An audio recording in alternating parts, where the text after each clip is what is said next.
Oi, pessoal. Hoje é terça-feira, 11 de novembro de 2025, e nossos amigos Ray McGovern e Graham Fuller estão de volta conosco. Bem-vindos de volta. Obrigado, Nima. Por favor, inscreva-se e clique no botão de curtir. Isso nos ajuda a alcançar mais pessoas. Deixe-me começar com você, Ray. E o que está acontecendo na Ucrânia? Enquanto conversamos, parece que a linha de frente está cedendo e a Rússia está avançando em solo ucraniano. Como você vê o campo de batalha?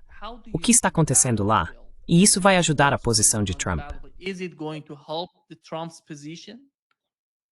Isso vai ajudar? A posição de Trump. Você sabe, tornar a posição de Trump ainda mais forte quando se trata de negociar ou conversar com o presidente russo.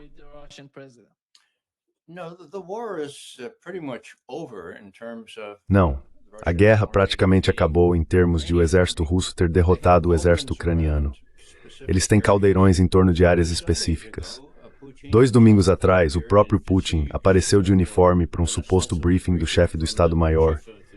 E o que lhe foi dito foi: sim, temos 2 caldeirões eliminados. 10.500 soldados ucranianos presos nesses caldeirões. E a primeira coisa que Putin diz é: bem, veja, não matem todos. Queremos capturá-los como prisioneiros de guerra, certo? Então deixem isso claro. Se eles se renderem, será muito melhor para eles, porque caso contrário, vocês sabem, estão cercados, certo? E a propósito, você queria me informar sobre essa nova arma, chefe do Estado-Maior.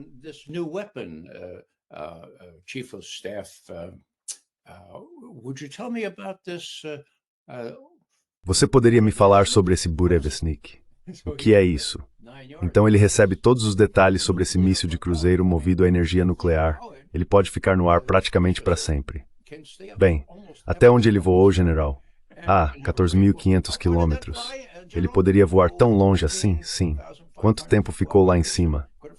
14 horas. Ou seja, aqui está o Putin dizendo: olhem Ocidente, olhe Trump, nós temos este aqui, certo? Estamos dispostos a ir bem longe, e queremos ter certeza de que vocês saibam que temos esse dissuasor nuclear que vocês não vão acreditar até ver. E para garantir que pudessem ver, avisamos seus serviços de inteligência antes de testá-lo.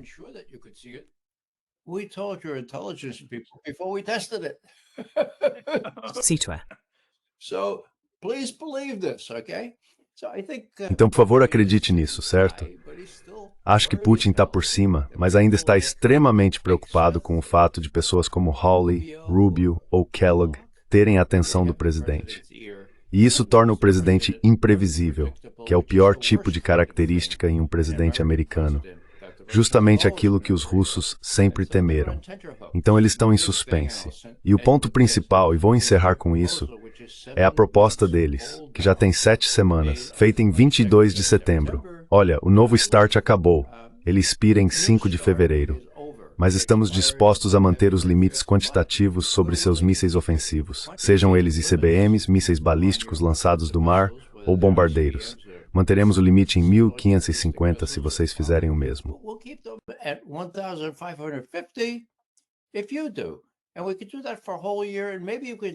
E poderíamos fazer isso por um ano inteiro, e talvez você pudesse resolver essa questão. O que você acha? E 2 semanas atrás, Trump disse, em resposta a uma pergunta da imprensa: bem, parece uma boa ideia para mim. Mas Lavrov e Putin estão dizendo, sabe, nós realmente gostaríamos de algo mais oficial. O que você acha? Então, na minha opinião, esse é o teste decisivo. Se Trump não consegue fazer essa coisa muito sensata que não exige nenhum esforço extra, apenas manter os limites por mais um ano, se ele não consegue fazer isso, acho que Putin vai ter que concluir que, cara, esse sujeito pode até querer fazer, mas se ele realmente quer e não está apenas nos enrolando, ele não é dono de si mesmo. Ele tem que ouvir o Rubio. Sim. Então o que sobra para os russos? Bem, os russos estão esperando vencer a guerra na Ucrânia. Eles querem um acordo maior. Mas sim, estão dispostos a esperar. Quero dizer, olá, eles têm mais 3 anos de Trump. Talvez ele mude de ideia de novo. Acho que eles estão em uma postura relaxada, exceto por essa ideia de que esses malucos possam convencer Trump a fazer algo realmente insano.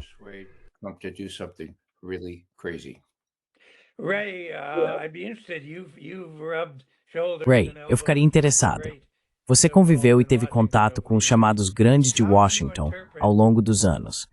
Como você interpreta? Por que acha que Trump se cercou de tantos desses ignorantes, sem experiência, ideólogos rígidos que praticamente não contribuem em nada? Qual é a origem da influência deles? É esse chamado complexo militar-industrial? Ainda fico intrigado com o motivo de Trump ouvir esses caras que estão claramente errados.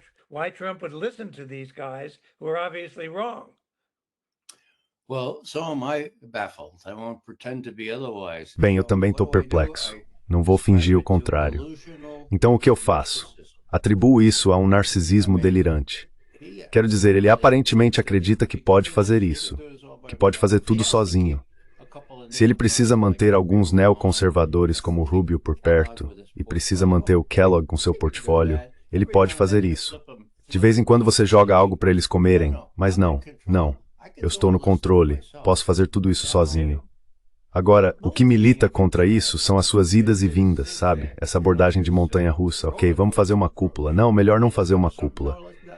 Então Lavrov e Putin estão dizendo, olha, ele está limitado. Ele realmente não pode fazer tudo o que quer porque precisa responder à russofobia em Washington e na Europa.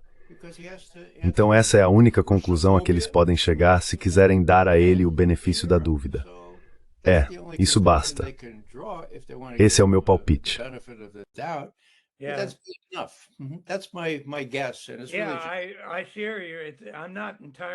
Eu entendo você.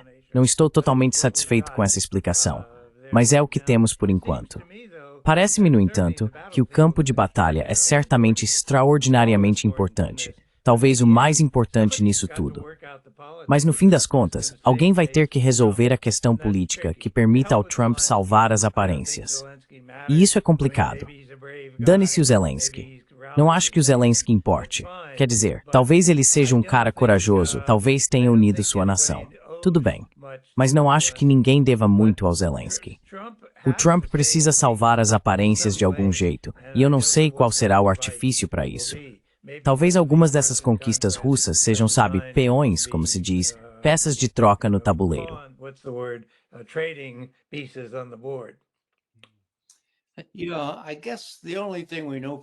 Sabe, acho que a única coisa que sabemos com certeza é o que aconteceu no Alasca.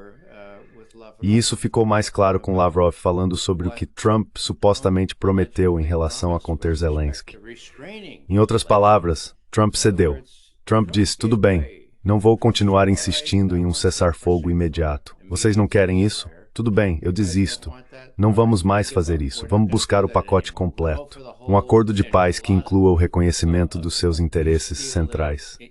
A outra coisa foi Trump dizendo, e isso ficou claro pelo resumo, por mais limitado que fosse, que ele disse, certo, agora vou lidar com Zelensky.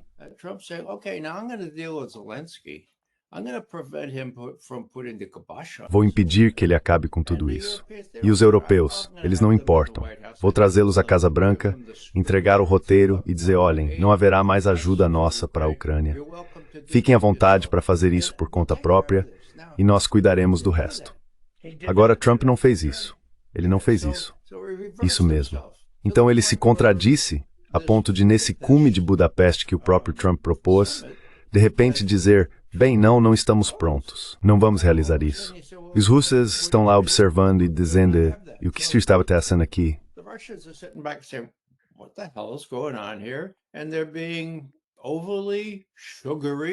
E eles estão sendo excessivamente açucarados, se é que posso usar essa expressão. Estão dizendo, bem, ele tem seus problemas reais. Budapeste não foi cancelada, ainda é possível. E vamos enviar Dmitriev para falar sobre problemas econômicos, o progresso naquele túnel sob o Estreito de Bering. Então há meio que correntes conflitantes também na liderança russa, com Medvedev dizendo, não há guerra, não podemos mais lidar com esse cara, e Medvedev e Lavrov dizendo, não, ainda estamos tentando fazer com que os Tausias Noiras digam se na visão deles, na visão dos Tausvei, aqueles acordos feitos no Alasca ainda estão em vigor.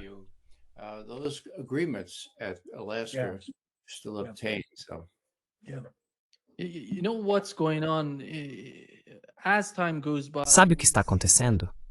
Com o passar do tempo, vemos que Donald Trump odeia jogar com uma mão perdedora.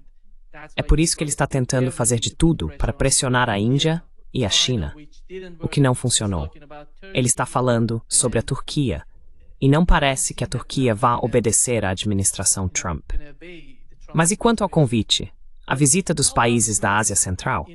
Porque ele está tentando fazer algo na Ásia Central, junto com o que está acontecendo na Síria. Como você vê o quadro geral quando todos esses atores entram em cena?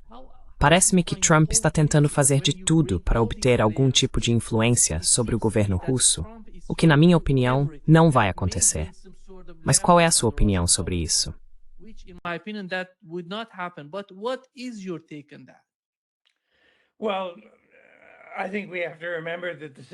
Bem, acho que temos que lembrar que os estados da Ásia Central, acima de tudo, têm Moscou como seu principal foco.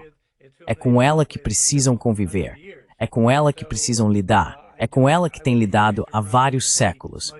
Então eu ficaria muito surpreso em ver qualquer iniciativa realmente independente por parte de algum dos estados da Ásia Central. Pode ser que sim, talvez, se houver algum tipo de incentivo envolvido em tudo isso. Mas acho que Trump está, como você disse, Nima, procurando possíveis aliados que possam ajudá-lo a sair dessa situação. E provavelmente não há muitos países dispostos a fazer isso, porque não é uma tarefa muito bem-vinda. Washington não ficará satisfeito, mesmo que consigam salvar a imagem de Washington. Ainda assim, é uma situação constrangedora. Então, não sei onde ele vai encontrar alguém com credibilidade real, e não acho que a Ásia Central seja o lugar certo para isso.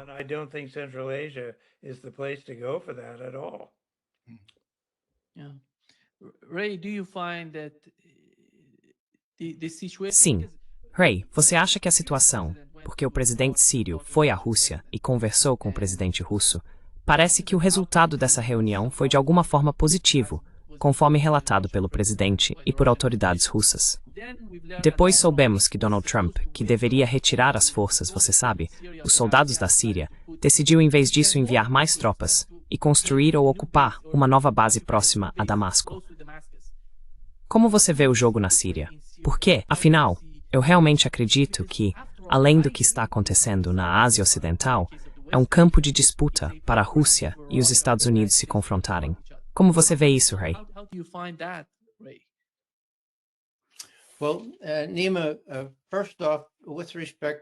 Bem, Nima, antes de tudo, com relação ao Putin, as imagens foram péssimas.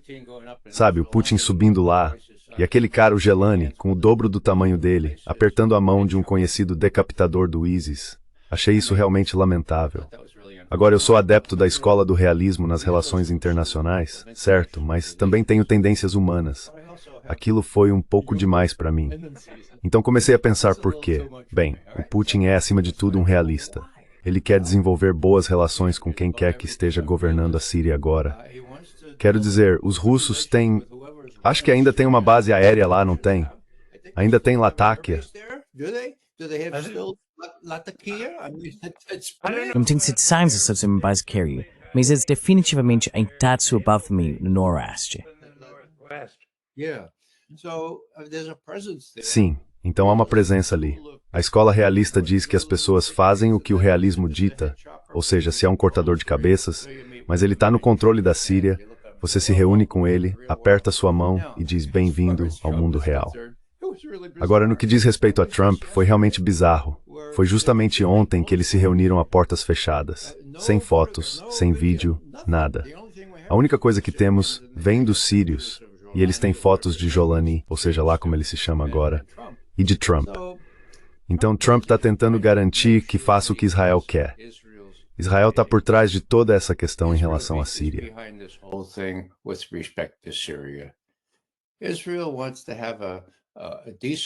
Israel quer ter uma relação decente com Jolani, e os Estados Unidos são um bom lugar para intermediar isso.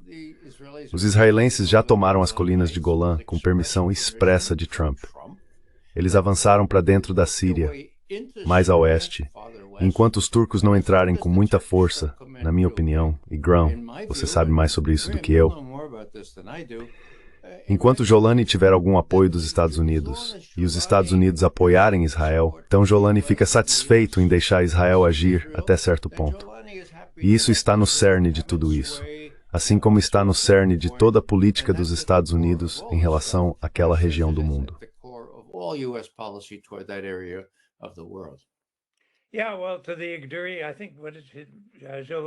É bem, quanto ao Idlib, acho que, como é mesmo, Jolani ou Shara, acho que é esse o nome dele agora, ou algo assim.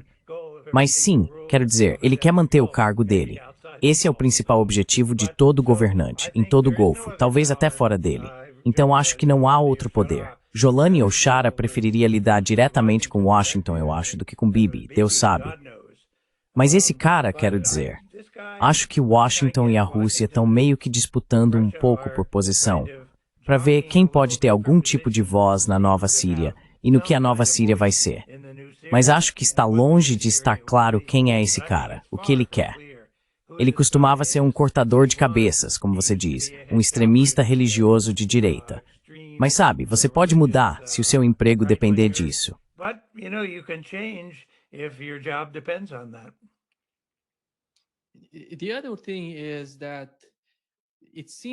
Outra coisa é que, ao observar as políticas de Al-Jolani, me parece que ele está totalmente nas mãos da inteligência turca, Graham.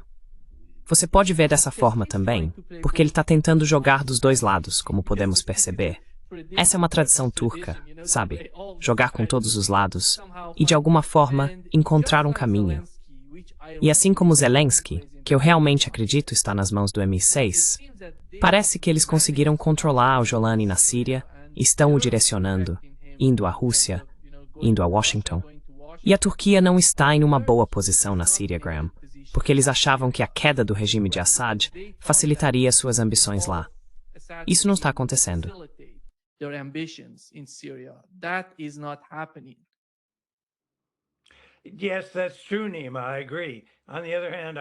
Sim, é verdade, Nima. Concordo.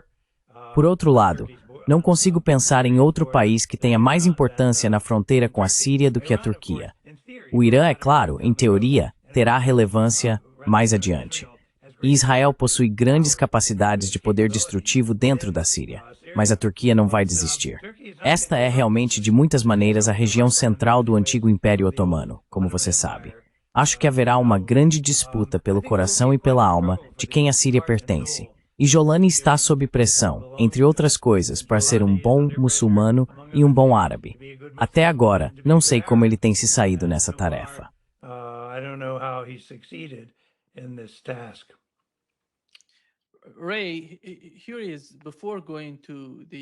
Ray, antes de entrarmos no tema do Oeste Asiático e do conflito por lá, aqui está o que soubemos do FSB russo. Eles dizem que impediram uma operação ucraniano-britânica para sequestrar um MiG-31 russo, equipado com um míssil hipersônico Kinjal. Você vê algum tipo de restrição ou limitação no que a inteligência britânica está fazendo? Porque eles estão indo longe demais, sabe? Isso pode trazer algum tipo de bem. Os russos são muito pacientes, mas acho que em algum momento eles vão chegar ao limite dessa paciência. Algo grande pode acontecer na Ucrânia, e eu não sei quem será o responsável se a Rússia decidir confrontar a inteligência britânica. Até agora, não o fizeram. Eles têm se limitado a operações na Ucrânia, mas não sei se a Rússia está considerando algum tipo de operação de inteligência na Europa. Como você vê a escalada na Ucrânia? How do you see the escalation in Ukraine? I see Mr. Putin as the driving force here. Vejo o Sr. Putin como a força motriz aqui. Vejo como alguém frio, calmo e controlado. Ele conhece o M5 como a palma da própria mão. Ele sabe que eles incentivaram os ucranianos a invadir a Rússia, pelo amor de Deus, para tentar bombardear ou usar drones contra bases de bombardeiros russos. E a verdadeira história, na minha opinião, sobre a reação de Putin foi de pequenos ataques. Eles atingiram alguns dos nossos bombardeiros. Sim, era uma base de bombardeiros estratégicos, mas veja, estamos mais preocupados em explodir trilhos de trem ou pontes, e foi exatamente assim que ele reagiu. Portanto, não faço parte do grupo que acha que Putin vai perder a paciência. Ele está vencendo.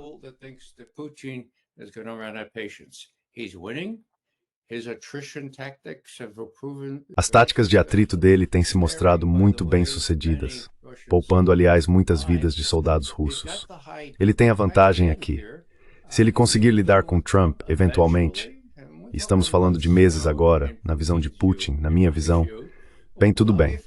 Se ele não conseguir lidar com Trump, ele pode ir um pouco mais longe, ou pode estabelecer um cordão sanitário intransponível ao qual um exército ucraniano derrotado teria de se submeter. E se os ocidentais entrarem então, bem, acho que Putin poderia reagir, mas só então.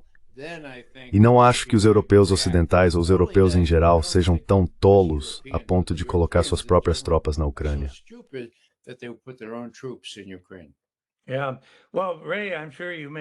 Sim. Bem, Ray, tenho certeza de que você talvez compartilhe meus pensamentos sobre isso também.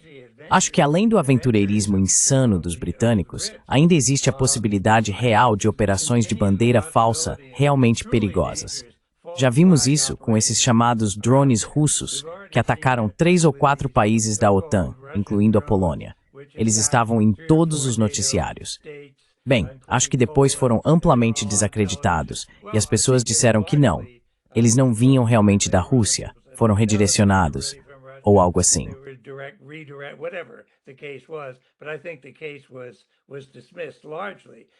Acho que o caso foi amplamente arquivado, mas não na opinião pública. Então, o que todo mundo lembra agora é: recentemente, os russos estavam testando nossas defesas e realizando atos perigosos em nossas fronteiras. É isso que as pessoas tendem a lembrar, e o que acaba virando história, por assim dizer, de toda essa situação. Eu ficaria bastante assustado em ver o que os britânicos poderiam inventar como uma operação de bandeira falsa. Talvez algo grande, marcante, sabe, não sei, Varsóvia, ou algum outro lugar. Não faço ideia, mas eu não duvidaria de nada vindo deles. Eles são especialmente mestres em bandeiras falsas.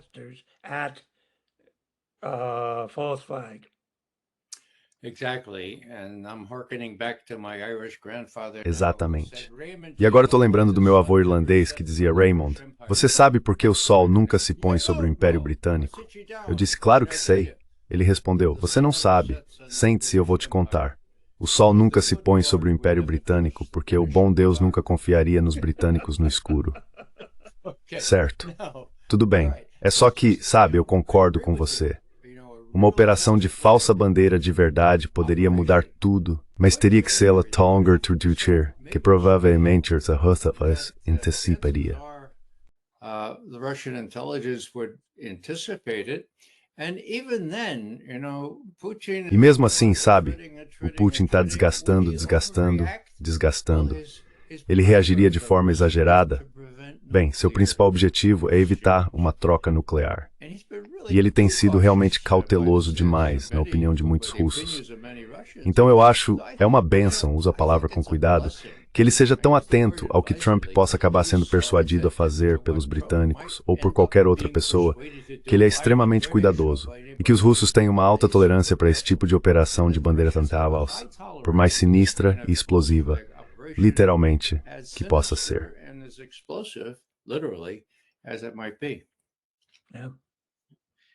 Graham, Donald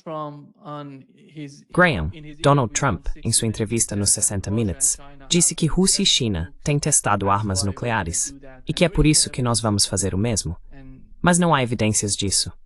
Como o Ray mencionou, eles testaram 2 veículos. Sim, 2 veículos. Um, o Burevestnik, e o outro, o Poseidon. Eles são capazes, até mesmo o Burevestnik é capaz de carregar bombas nucleares, mas eles não testaram nenhuma arma nuclear. E hoje soubemos que Lavrov disse que, se qualquer potência nuclear realizar testes de armas nucleares, a Rússia fará o mesmo. Sabe, estávamos falando sobre como as duas administrações, nos bastidores, estão se comunicando entre si. Mas os comentários mais recentes do presidente russo sugerem que isso é uma questão séria, com essa nova retórica da administração Trump e do próprio Donald Trump. Parece que a comunicação não está sendo tão eficaz assim, Graham.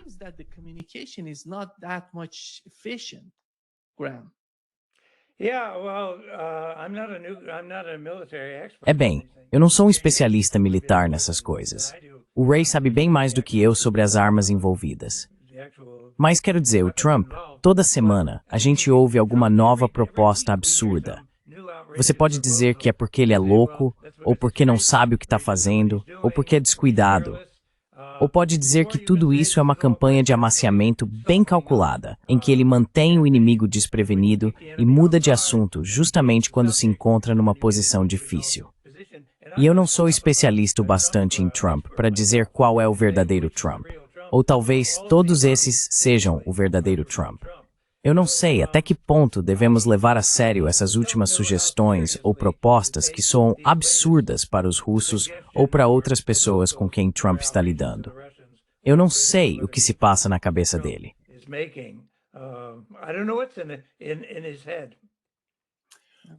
I talked to Melania last night. Bem, eu conversei com a Melania ontem à noite. Achei que ela talvez soubesse o que se passa na cabeça dele. Estou brincando, é claro. Eu também estou perplexo. Mas a prova está nos fatos. Parece-me que Trump está terrivelmente desinformado. Ele sabia sobre o Burevestnik. Quero dizer, meu Deus. Os russos disseram aos militares dos Estados Unidos: ei, vamos testar essa coisa. Observem. É realmente impressionante. Vocês querem participar desde o início. Eles não contaram isso ao Trump. Não disseram a ele que era o teste de um míssil e não de uma ogiva nuclear. Não contaram a ele sobre o Poseidon, que é instalado em um submarino e pode causar danos reais, mas não é um teste nuclear?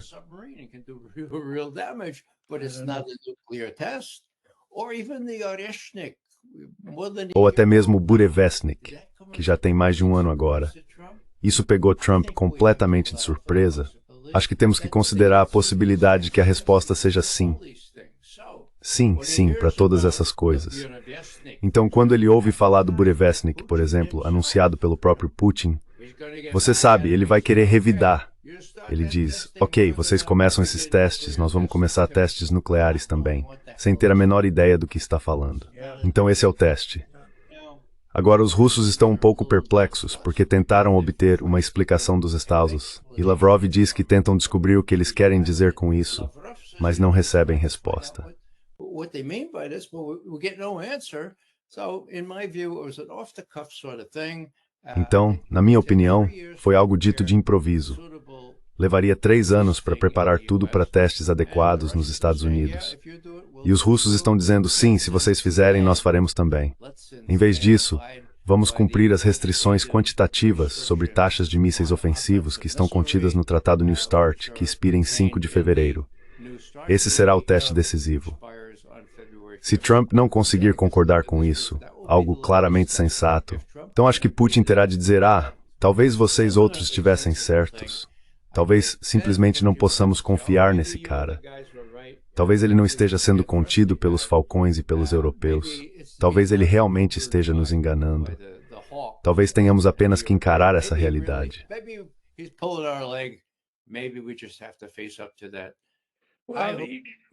Vá em frente, Barry. Sim, desculpe. Espero que não seja esse o caso. Espero que algum tipo de bom senso prevaleça e que dentro das próximas, cerca de 12 semanas restantes antes de 5 de fevereiro, o Trump diga: sim, parecia uma boa ideia no começo. Desculpe, esqueci de avisar oficialmente. Mas sim, estamos dentro, sem mais violações do Tratado New START por mais um ano. Então estou esperançoso. Mas teremos que ver. E se ele disser outra coisa, eu sei que Stephen Gore. That will mean a lot to the Russians.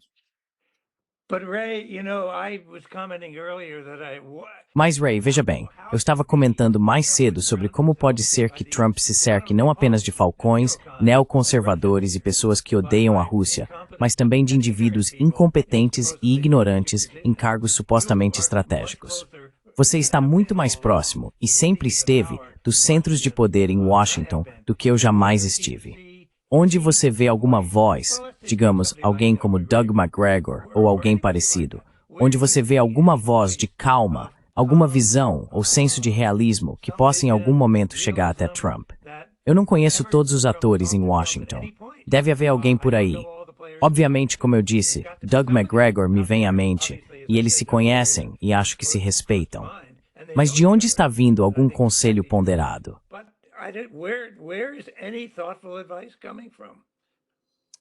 Well,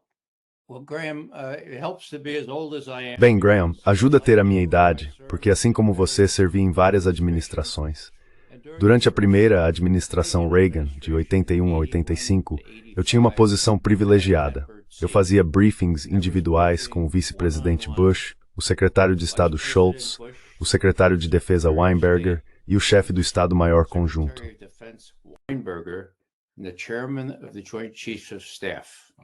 Nada mal, nada ruim nessa formação. Sim, foi. Também era o conselheiro de Segurança Nacional. Então, dia sim, dia não, alguma combinação dessas pessoas se reunia comigo pessoalmente, em particular, e as outras com meu parceiro, certo? Então, o que eu observei? Observei que Reagan era consumido pela russofobia. E então esse sujeito apareceu e todos ficaram confusos. Casey e Gates, você conhece bem o Casey, eu conheço bem o Gates, diziam, não se deixe enganar, ele é só um comunista esperto, não acredite nele. E Shultz e George H.W. Bush, o vice-presidente, diziam, Ray, esse cara, como se pronuncia o nome dele? Gorbachev? Eu disse, Gorbachev. É bem fácil. Graham, você vai entender isso porque conhece russo tão bem quanto eu. Eu dizia, olha, senhor vice-presidente, diga garbage.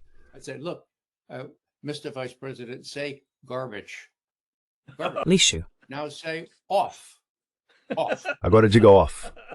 Off. Diga as duas juntas e acentue o off. Garbage off. Isso mesmo, você conseguiu, senhor vice-presidente. E ele conseguiu. Reagan nunca conseguiu. Os outros não conseguiram, mas eu não expliquei a ortografia para eles, eles não fizeram. Enfim, Gorbachev entra em cena. Em um tom mais sério, os verdadeiros analistas dos assuntos soviéticos que eu conhecia trabalhavam fora da alçada de Gates. Eles faziam parte de algo chamado Grupo de Análise do Centro de Informações de Transmissões Estrangeiras, certo? Isso significava que podiam falar o que pensavam, com base no que viam, no que os russos diziam.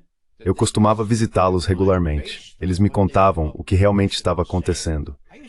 E assim eu podia dizer a Shultz, por exemplo. Lá estou eu esperando na antessala de Shultz, e a secretária dele diz, Sr. McGovern, olhe isto. Acabou de chegar.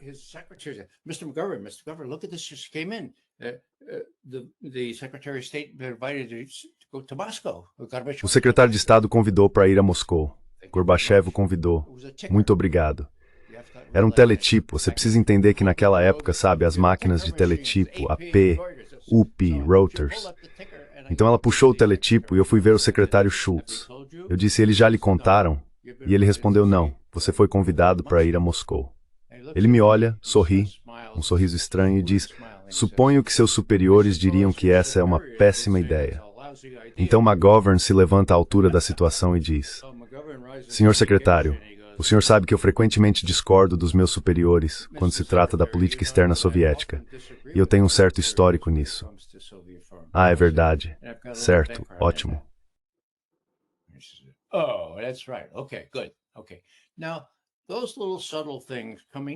Certo. Agora, aquelas pequenas sutilezas vinham não só de mim, mas também de George H.W. Bush, que era péssimo em fazer briefings, e daquele maravilhoso chefe do Estado-Maior Conjunto, um verdadeiro soldado de botas marrons, comissionado no campo de batalha durante a Segunda Guerra Mundial. Todos perceberam que, veja bem, se pudéssemos lidar com aquele cara, deveríamos tentar. Então parei de fazer briefings, e parei toda a máquina de briefings, ali em 1985. Antes que percebêssemos, Gorbachev não só estava sugerindo outras coisas, mas destruindo, e não apenas reduzindo, toda uma classe de mísseis balísticos de alcance intermediário e curto na Europa. E eu pensei, meu Deus, isso nunca vai dar certo. Pois deu certo, pelo amor de Deus.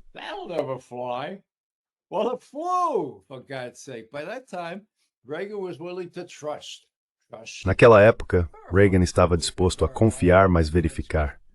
Nós podíamos verificar, e meu amigo Scott Gerda foi o primeiro a chegar lá, estacionado em um lugar chamado Votkinsk por 2 anos e meio, observando enquanto eles desmontavam aqueles SS-20. Basta dizer que sempre há divisões dentro da classe dominante, seja na Casa Branca, no Departamento de Estado, na Defesa ou no Estado-Maior Conjunto. Mas isso está realmente fora de controle, porque desta vez... Onde está George Shultz? Meu Deus, é o Rubio. Onde está Weinberger? Bem, Weinberger era tão ruim quanto, pelo amor de Deus, então um cancela o outro. Mas Trump não parece ter nenhum conselheiro sensato. but Trump doesn't seem to have any sensible advisors. Now, he may stop before he invades Venezuela. Agora ele pode parar antes de invadir a Venezuela. Se ele fizer isso, é porque algumas pessoas estão conseguindo chegar até ele. Talvez o memorando que Graham e eu, e nosso principal redator, Fulton Armstrong, um especialista em América Latina e ex-oficial de inteligência nacional para a América Latina, talvez esse memorando tenha sido visto por pessoas que têm alguma forma, talvez seja a Melania, de chegar até ele. Certo. Tudo bem, vamos aceitar isso, sabe? Tudo bem. E se ele parar é porque recebeu conselhos melhores dos Schultzes, do vice-presidente. Bem, não sei. Enfim, naquela época havia um conflito realmente sério e eu tive o privilégio de estar envolvido nisso. É.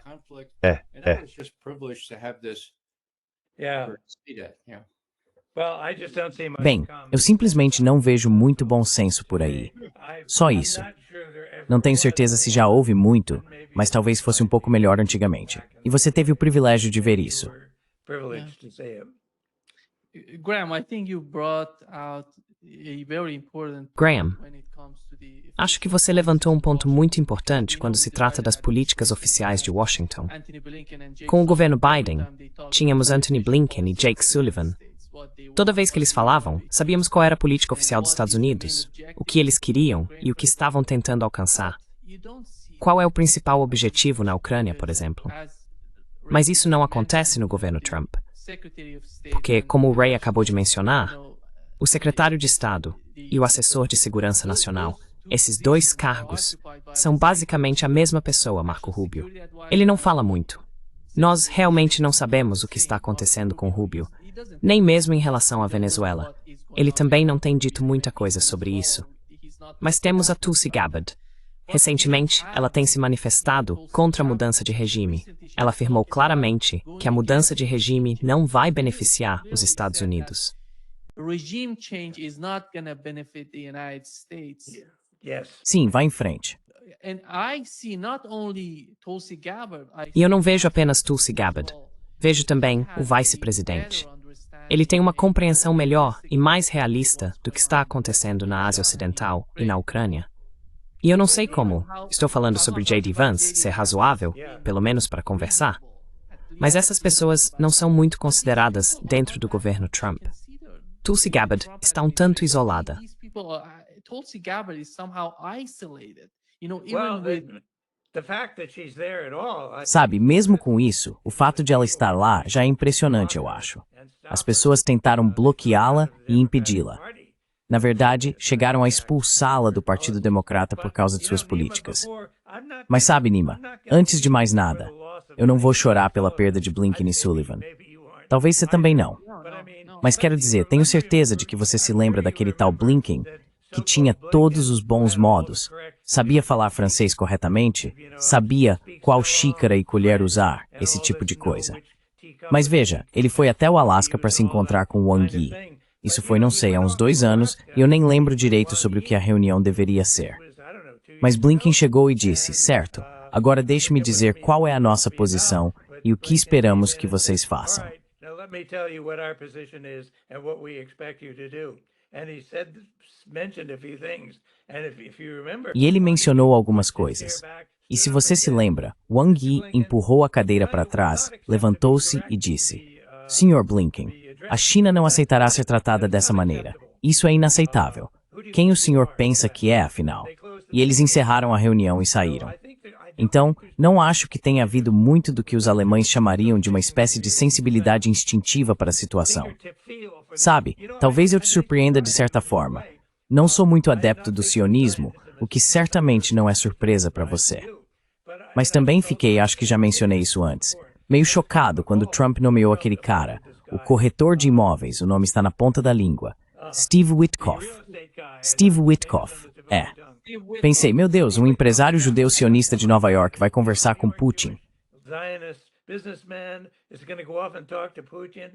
Basically, I've been fairly impressed with him in the sense that I think Basicamente, fiquei bastante impressionado com ele, no sentido de que acho que o Witkoff, como empresário ou financista, ou seja lá o que for, entende a natureza da diplomacia, se quiser, de uma escuta transacional. Ele deu uma entrevista muito interessante ao Tucker Carlson há alguns meses, em que falou sobre como aborda conversas com Putin, o Hamas, o Bibi ou qualquer outro. E ele disse algo como: gosto de chegar, conhecer quem eles são, seus filhos, conversar um pouco, perguntar o que querem, no que estão interessados, antes de simplesmente dizer, olha, o presidente quer que você faça isso. Pensei, meu Deus, esse cara Witkoff parece que fez curso na escola de espiões da CIA. Witkoff sounds like he's been to CIA spy school. I mean, this is what they teach you. I mean, you don't Quer dizer, é isso que eles... tell people what to Quero dizer, você não chega e diz às pessoas o que fazer. Você tenta conquistar a confiança delas, entendê-las melhor. E eu achei que o Witkoff provavelmente, quero dizer, o fato de ele ter se encontrado 4 ou 5 vezes com o Putin e com o Bibi, e acho que até, não sei, ele tem se reunido com alguns iranianos. Mas acho que isso é um sinal de que essas pessoas sentem instintivamente que esse cara sabe como abordar os outros e suas preocupações. Ele pode não concordar, e eu não sei o que ele diz ao Trump quando volta para casa, mas eu tenho 1000% mais confiança no Witkoff e em sua maneira de abordar pessoas, países estrangeiros e interesses externos do que jamais teria nas cortesias perfeitamente educadas de salão de um Blinken formado em Yale. courtesies of a Yale-educated Blinken. Now you're Agora, você é formado em Harvard, então eu entendo a pressão. Same thing. Mesma coisa com Harvard. Tudo besteira. Hey, let me say a word about. I mean, I think the Russians feel. Ei, deixa eu te dizer, acho que os russos sentem o mesmo que você em relação ao Witkoff. Por que mais ele se encontraria 5, 6, talvez 7 vezes com o Putin? Aliás, tem uma coisa realmente bizarra. Trump muda de ideia sobre a nova cúpula em Budapeste, impõe mais sanções à Rússia, e no mesmo dia, Putin envia Kirill Dmitriev, seu cara de finanças e investimentos, para se encontrar com Witkoff na Flórida. Ele passa 3 dias lá, na TV e em tudo quanto é lugar, dizendo, sabe, estamos quase lá em relação à Ucrânia, temos ótimas oportunidades de investimento. E o que dizer daquele túnel para a ferrovia no Estreito de Bering? What about that tunnel there for the railroad under Bering Straits? And so there's this real dichotomy. Então existe uma verdadeira dicotomia entre pessoas como Witkoff e Dmitriev, que agora formam um canal estabelecido, em contraste com Rubio e Lavrov. Lavrov precisa ser exemplarmente educado, mas dá para perceber o que ele pensa sobre Rubio. E a última coisa que vou dizer é que da última vez que tivemos um secretário de Estado que também era assistente do presidente para assuntos de segurança nacional, o chamado Conselheiro de Segurança Nacional, foi Henry Kissinger, certo? Agora veja, as comparações podem ser desagradáveis, mas Kissinger, por tudo que fez em termos de acuidade intelectual e disposição para lidar com Rubio, bem, e pior do que isso, esse é o gargalo. And worse than that, that's the bottleneck. As you know, Graham, when we send Como você sabe, Graham, quando a CIA enviava material ao presidente, o gargalo era o assessor de segurança nacional. Kissinger costumava pegar o relatório diário do presidente, rasgá-lo e dizer, isto é uma bobagem, senhor presidente. Sim, isto é bom. Então esse era o gargalo. Agora, o que o Rubio está bloqueando? Talvez ele esteja impedindo coisas como decisões sensatas, análises razoáveis sobre a Venezuela, o que fazer e o que não fazer. Então o Rubio está em uma posição muito interessante e muito influente, porque ele pode impedir que qualquer coisa chegue ao presidente, inclusive material destinado aos militares. Os militares normalmente não desafiam o aparato de segurança nacional. Pois é. Então esse é o problema. Pelo menos no que diz respeito ao Rubio. Todos nós sabemos o que o Rubio quer fazer com a Venezuela, não é? É. Yeah. Actually, if I could pose a question, Na verdade, se eu puder fazer uma pergunta, estamos meio que nos transformando na Venezuela? Vá em frente. Não. Eu só queria dizer que quando eu realmente não entendo o que está acontecendo, começo a me preocupar, porque isso me faz pensar que todas essas suposições e bases da minha crença sobre como o mundo funciona, como os países funcionam, talvez não sejam mais corretas. Então fiquei um pouco surpreso quando toda essa situação da Venezuela surgiu. Ok, eu sou preconceituoso. Trabalhei a maior parte da minha vida como oficial da CIA no Oriente Médio, lidando com russos, e no Afeganistão, e na China, e todos os lugares. Mas no meu mapa geopolítico, América do Sul, América Latina, mal existia. South America, Latin America barely existed. I mean, that was just my professional weakness. Quer dizer, isso era apenas a minha fraqueza profissional. Eu nunca fui lá. Não era onde eu deveria estar trabalhando. Mas de repente, do nada, me pareceu que todos estávamos falando essencialmente sobre a velha doutrina Monroe, que estamos trazendo nossas tropas, ou estamos trazendo todo mundo de volta para casa. A América Latina é agora o centro das atenções. É onde vamos nos defender. Este é o nosso último reduto, nossa espécie de defesa contra o resto do mundo. E quase parece que passamos a ver nosso papel na América Latina como o principal interesse, o que nunca foi realmente, exceto para saquear e pilhar à vontade ao longo de um longo período de tempo.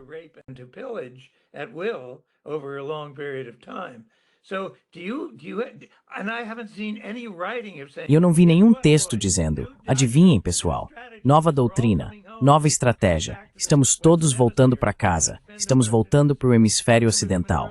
Vamos defender o hemisfério ocidental. Lembrem-se da doutrina Monroe, nada de estrangeiros no hemisfério ocidental. Não me lembro de ter lido nenhuma doutrina séria ou nova política que sugira, meu Deus, a América Latina, a América Central são as coisas mais importantes agora, enquanto se abandona quase todo o resto do mundo. Você viu algum indício disso? De que essa é uma nova visão sobre o papel dos Estados Unidos no mundo? E Nima, você também deve ver algo disso no Brasil. And Nima, you also must see some of this in Brazil. Go ahead, Ray. You go with your... Vá em frente, Ray. Posso oferecer alguma especulação. Eu compararia isso à situação em que Ronald Reagan teve 241 fuzileiros navais mortos nos alojamentos em Beirute em 1983. Sim, eu estava lá. Wow. You were in Beirut. Uau, você estava em Beirute. Uau, ok, então você sabe o quão devastadora foi aquela experiência. E também sabe que Reagan perguntou ao seu pessoal, o que diabos 241 fuzileiros estão fazendo em um maldito quartel que pode ser bombardeado? E as respostas que ele recebeu foram bem fracas. Então ele disse, certo, tirem eles de lá, tirem eles de lá. E eles os levaram para navios e depois de alguns meses os mandaram de volta para casa, certo? Agora uma grande derrota. O que a administração Reagan fez? Meu Deus, temos que fazer algo poderoso, temos que mostrar o quanto somos fortes, vamos... Ah, tive uma ideia. Aqueles governantes da pequena ilha de Granada estão ameaçando nossos estudantes de medicina. Eles podem tomá-los como reféns. Vamos invadir Granada. Então a 86ª Divisão Aerotransportada entra em Granada e temos um grande sucesso ao resgatá-los. Agora, eu estava lá.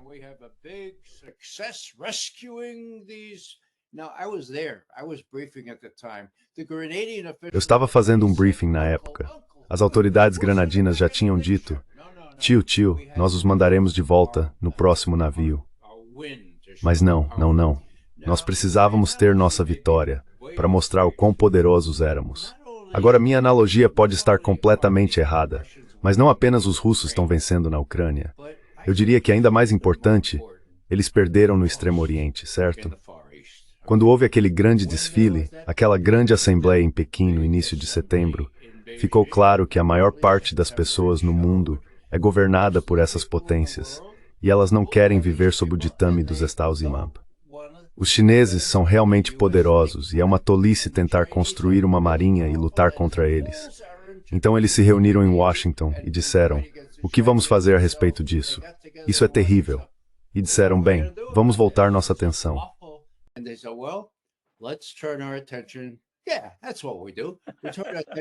É isso que fazemos. Voltamos nossa atenção para o nosso próprio hemisfério, onde podemos fazer o que quisermos, e também para nossos assuntos internos, onde precisamos usar o exército para reprimir o povo. E na verdade houve um relatório de que Elbridge Colby, o grande falcão em relação à China, escreveu um adendo às diretrizes de defesa que dizia que sim, também voltaríamos nossa atenção para lá. Agora, nunca vimos muita prova disso, mas acho que esse relatório provavelmente era verdadeiro. Então essa é minha explicação longa, desculpe por isso, longa e detalhada sobre por que Trump sentiu que precisava fazer algo. E essa ideia de que podemos lidar com isso, bem, eles não podem. E ele não recebeu bons conselhos, nem de Hegseth, nem de Rubio, ambos querendo mostrar como somos fortes. E a conclusão inevitável será que teremos outro Vietnã na Venezuela. Yeah. Well, That's the fear here, Graham. Sim, sim. Bem, esse é o medo aqui, Graham. Aqui no Brasil, as pessoas, até mesmo o governo, sentem que os Estados Unidos podem trazer caos para a América Latina. Exatamente. E quem vai ser influenciado por esse caos? Ninguém sabe se essa operação teria sucesso em mudar o regime na Venezuela, mas as consequências disso afetariam todos os países aqui na América Latina. E ninguém está satisfeito com as políticas de Washington por aqui. Talvez a Argentina esteja, porque recebeu 40 bilhões de dólares. Donald Trump basicamente comprou a eleição na Argentina. Mas mesmo assim, não há uma boa comunicação entre o governo brasileiro e o governo dos Estados Unidos. E isso é incrivelmente trágico. Unbelievably tragic. well, I think if we go back a little bit in history here. Bem, acho que se voltarmos um pouco na história, há uma palavra, um país, que não deveríamos esquecer, mesmo que nunca mais seja mencionado nesse contexto, porque aconteceu há 20 anos e ninguém se lembra de nada de 20 anos atrás: Cuba. Os Estados Unidos têm sido obcecados, não há palavra melhor, obcecados com o comunismo na América Latina, obcecados com Cuba e com essas figuras incríveis, quase míticas, como Che Guevara, viajando de motocicleta do Chile até Cuba, passando pelo Panamá, erguendo a bandeira do anti-imperialismo. E então tivemos a Baía dos Porcos. Sim, a Baía dos Porcos, que foi um grande revés para os Estados Unidos em sua tentativa de derrubar Cuba. Big setback for America in its attempt to overthrow Cuba. And to this day, I think we link E até hoje, acho que associamos Castro, que foi uma figura enorme, maior que a vida e ainda como imagem, e depois Che Guevara, outro personagem maior que a vida. Então chegamos a Hugo Chávez, que muitos ainda veem como vindo dessa tradição anti-imperialista, e de uma forma muito mais fraca, menos intelectual, até o atual presidente da Venezuela. Então acredito que os fantasmas, os espectros do comunismo, das revoltas populares, e Che era um mestre nisso. Quero dizer, ele praticamente agitou toda a América Latina, com movimentos surgindo e coisas desse tipo. E talvez, penso eu, ainda exista algum medo de eventos semelhantes aos de Cuba na América Latina, que os Estados Unidos não recordam com felicidade. Latin America that America does not remember happily. And Ray, when it comes to this, E Ray, quando se trata de enviar mais tropas para a Síria, algumas pessoas argumentam que isso pode causar problemas num futuro próximo se uma guerra entre o Irã e Israel acontecer novamente. Porque os Estados Unidos voltarem para a Síria, na minha opinião, de certa forma daria um apoio indireto a um ataque israelense ao Irã, caso eles decidam seguir nessa direção. Essa é uma preocupação. Como você vê isso? Porque Donald Trump está se colocando e colocando os Estados Unidos numa armadilha. Você mencionou que a Venezuela pode ser uma espécie de Vietnã, mas acho que a mesma coisa poderia acontecer na Ásia Ocidental, entre o Irã e Israel, se Israel finalmente conseguir envolver os Estados Unidos no conflito com o Irã. into the conflict with Iran. Yes, well, Nima, you know that I've been sort of an outlier. Sim, bem, Nima, você sabe que eu tenho sido meio uma exceção aqui, achando que outro ataque de Israel ao Irã é improvável. Acho que seria suicídio. Mas digamos que eles fizessem isso. Agora, aquelas tropas no norte da Síria são peões. Nosso Departamento de Defesa está bastante disposto a deixá-las ser alvo, certo? Na esperança de que sirvam como um fator de dissuasão ao que os iranianos possam fazer. Bem, elas poderiam realmente dissuadir o que o Irã possa fazer, mas, como Graham sabe, há todo tipo de grupos terroristas reais por aí que poderiam eliminar aquelas poucas centenas de soldados. Então é meio como um gatilho, mas que pode funcionar nos dois sentidos.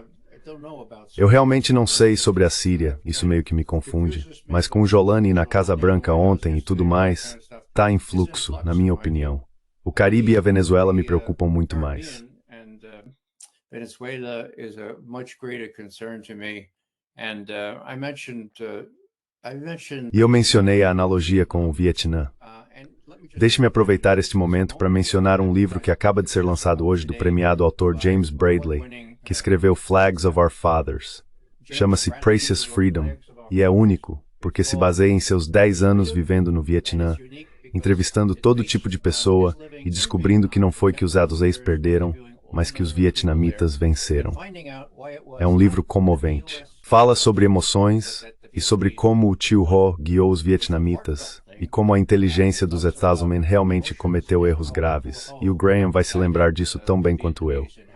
Então é um livro e tanto. Foi lançado hoje e eu fiz uma entrevista com o autor ontem à noite. Ela estará no meu site muito em breve, provavelmente dentro de 1 hora.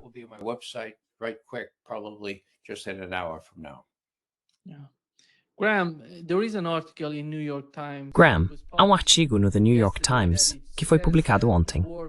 Ele diz que a guerra entre o Irã e Israel é inevitável e incontornável por causa do que aconteceu. Os Estados Unidos estão aumentando as sanções contra o Irã e as negociações nucleares chegaram ao impasse. É por isso que a possibilidade de uma guerra direta entre o Irã e Israel está crescendo.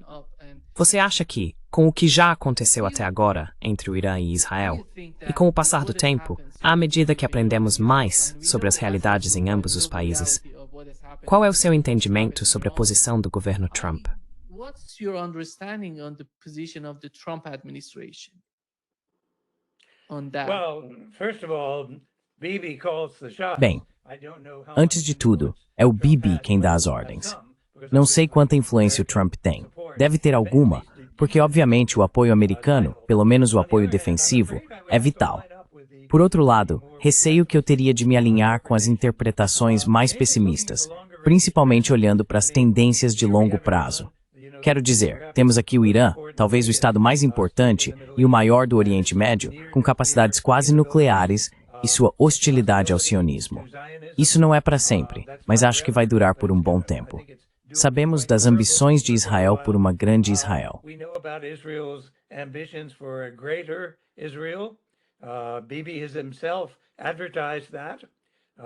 O próprio Bibi já anunciou isso, em que não apenas a Síria, mas também a Jordânia, o Líbano, partes da Arábia Saudita e partes do Egito poderiam ser envolvidas nesse grande Israel.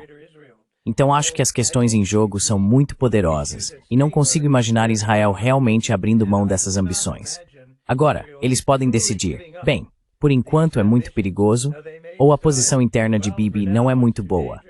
Mas basicamente, acho que os iranianos sentem que...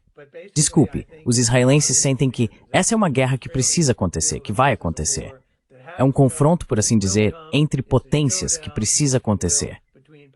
E acho que para mim, isso faz muito sentido. Você pode recuar, pode se afastar por 1 ano, talvez 2, quem sabe.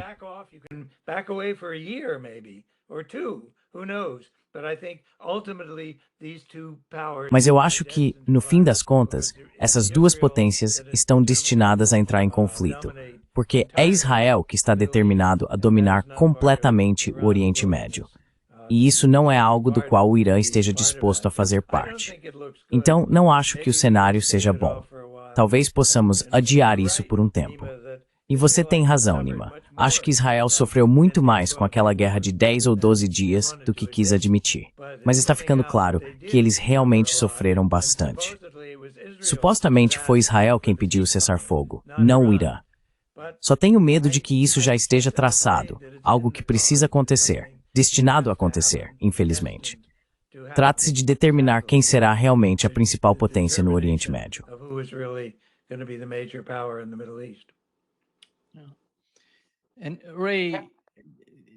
Sim. E Ray, outra coisa que está acontecendo dentro do movimento MAGA é esse tipo de ataque ao Tucker Carlson. Eles querem cancelar ele por causa das posições dele sobre a Ásia Ocidental e a Venezuela. Essas pessoas são contra a guerra. Até o Thomas Massie, sabe? A Miriam Adelson estava doando mais de 20 milhões de dólares para ir contra ele, para tirá-lo do cargo. Sério? Sim. 20 milhões de dólares. É inacreditável como essas pessoas estão tentando mudar a política externa dos Estados Unidos.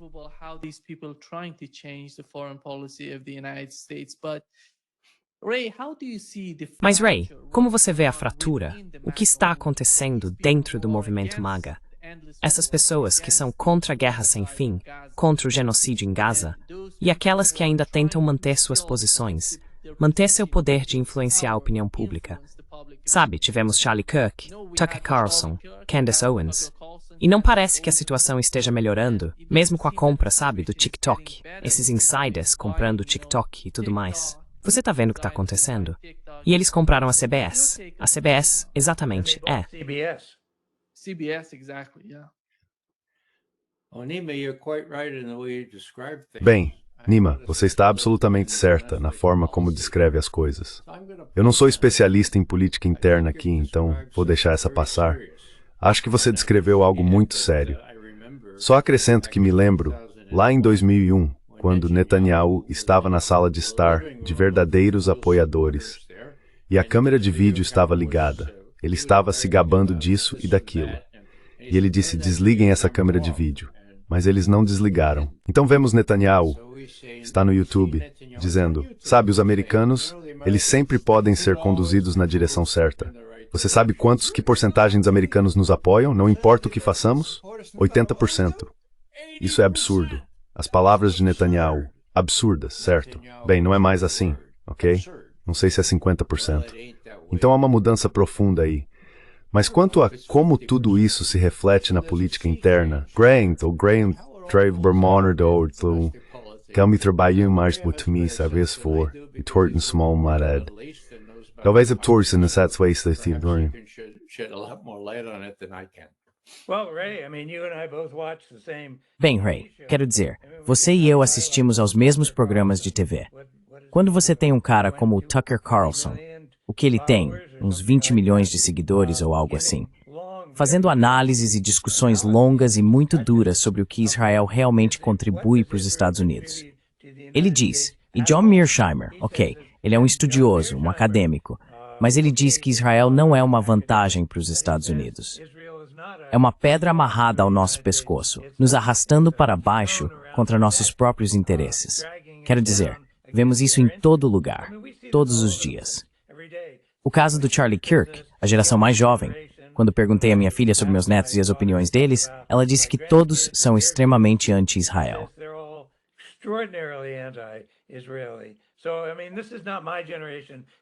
Então quero dizer, essa não é a minha geração de forma alguma, mas acho que, como você disse, Ray, é uma grande mudança. E acho que está acontecendo cada vez mais rápido. Acho que Israel está muito, muito preocupado, mas é difícil convencer as pessoas a se afastarem do dinheiro. Enquanto o AIPAC puder distribuir, sabe, milhões de dólares durante uma campanha. Bem, Marco, você viu outro dia Marco Rubio, alguém mostrou a citação. Eu não tinha ouvido, talvez você tivesse. Marco Rubio disse que a única razão pela qual ele se candidatou a um cargo foi que seu principal desejo era servir aos interesses de Israel. Ele disse isso diante das câmeras.